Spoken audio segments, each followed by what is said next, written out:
Ganito ang ginawa ko sa hipon para magkasya hanggang dinner. Dahil konti lang ang hipon dito para sa 4 na kakain, ganito ko na lang siya niluto para magkasya buong maghapon. Siyempre bago ang lahat, kailangan muna natin linisin ang ating hipon. Tinanggalan ko ito ng antena, legs at dinivane. Tapos bumili rin ako ng 2 pirasong yellow corn.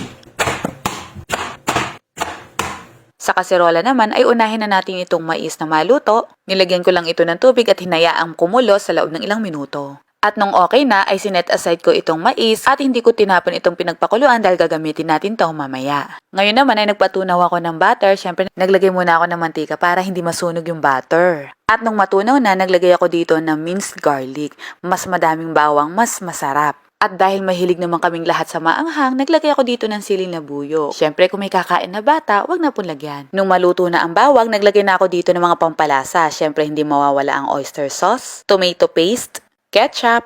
So, tansya-tansya lang muna yan kasi madali namang mag-adjust at magdagdag. Depende sa panlasa natin. Nagbudbud din ako dito ng asin at paminta.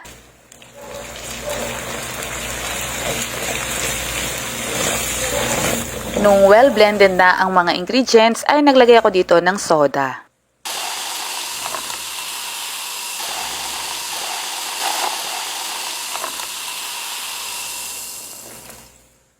Kung mapapansin ninyo, ang daming sabaw, no? Pero sinadya ko po yan. Hahayaan natin tong kumulo hanggang sa medyo maglapot.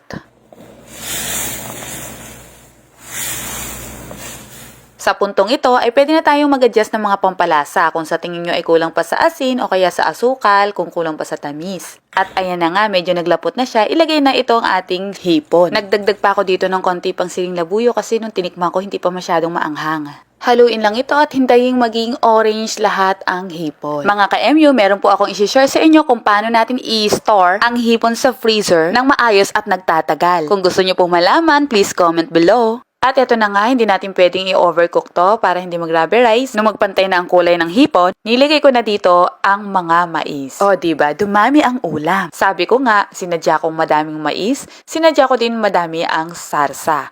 Kasi ito palang ulam na. At syempre, para naman may greenish color, naglagay ako dito ng konti lang na dahon ng sibuyas. Actually, madami na rin naman ang nagluluto nito at iba't iba tayo ng version. May mga mas thick ang kanilang sauce, meron naman na medyo malabnaw. Depende sa purpose natin at sa preference natin. Ako po kasi, ang purpose ko umabot hanggang dinner ang aming ulam. Kaya dinamihan ko ito ng sarsa at mais. And you know what? Effective siya. Umabot talaga sa aming dinner. At sarsa pa lang, ulam na talaga sa amin lahat.